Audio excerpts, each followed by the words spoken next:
I'm going to be representing not only the President of the United States, but the sovereign citizens of this country who deserve to hear the truth. The first thing we would ask for is let's have cameras in the courtroom so all Americans can see what's happening in our criminal justice system. Trump attorney John Lauro speaking on having cameras in the courtroom. Make sure the American people, we the people, get to see what's going on.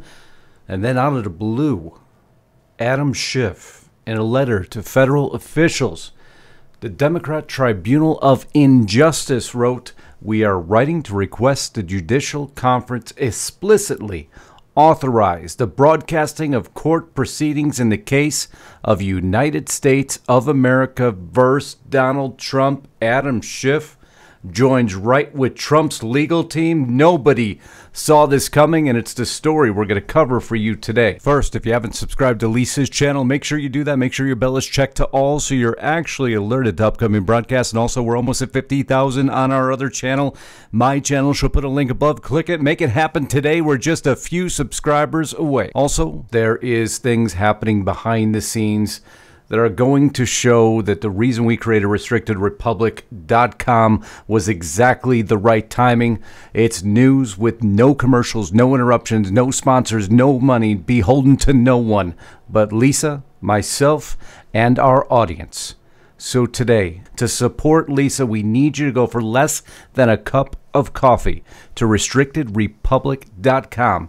Use discount code INDEPENDENCE. Again, Independence, monthly discount code, $4 a month for 2 years, plus 14 days for free. If you want something a little bit more lighthearted, we'reforkedup.com. Lisa and I get away from this difficult news cycle at times. We kick back and we share our dinner with you. The catalog has grown. The audience has grown. So if you want to smile today, go to we'reforkedup.com or click on the link above. Now let's get back to it. Back to the story at hand. Trump lawyer to make ingenious request for trial.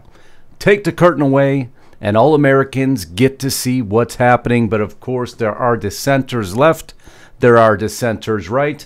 Even on Fox News, you can hear the condescending tone and also a little bit of facts mixed in. Yeah, you might want to have that discussion with Donald Trump because he's the one who didn't want cameras in the courtroom when he was indicted in New York. So, John Lauro, well, that's different. We're gonna have a process. We're gonna have a process in D.C. You also can't have cameras in federal court. So I think the point is probably you can ask for it. You can ask for it, but you're not going to get them. While the bickering begins, safe from no one at any time, there was some reality to that. Trump lawyers opposed cameras at the arraignment, warn of circus-like atmosphere. This was at the $130,000 hush money payment trial of Stormy Daniels versus Donald Trump.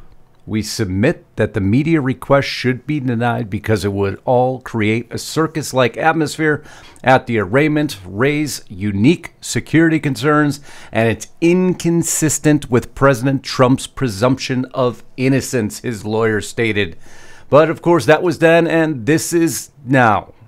A much larger trial taking place. A much larger indictment. A much larger, well, some call it the Salem witch hunt, and rightfully so. On your screen, District Judge Tanya Chutkin. Don't know if I'm pronouncing that right or not, but it is the facts of who she is that is especially relevant. In January 6 cases, one judge stands out as the toughest punisher, and it is none other than the one that will be presiding over the Trump indictment. She's already ruled against him once in the case you see here, Donald Trump versus Benny G. Thompson.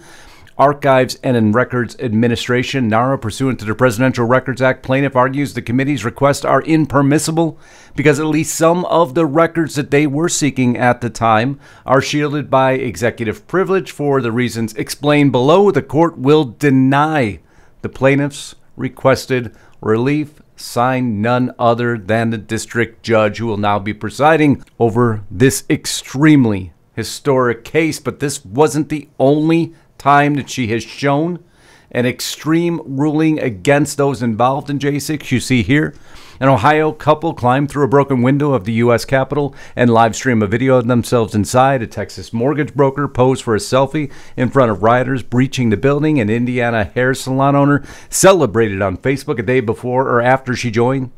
The pro-Donald Trump mob. Federal prosecutors did not seek prison time for any of them, but U.S. Judge Tanya, she put them all behind bars, describing it as the appropriate punishment for their participation in the riot that halted the certification of President Joe Biden's victory.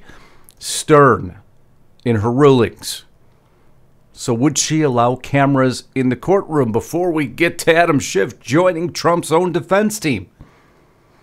This former assistant public defender who was nominated by the bench by President Barack Obama has consistently taken the hardest line against January 6 defendants of any judge serving on Washington's federal trial court, which is handling more than 800 cases brought so far in the largest prosecution in Justice Department history.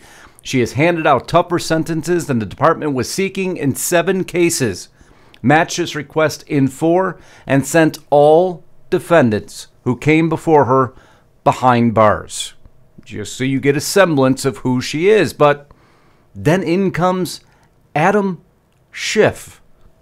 Unbelievable.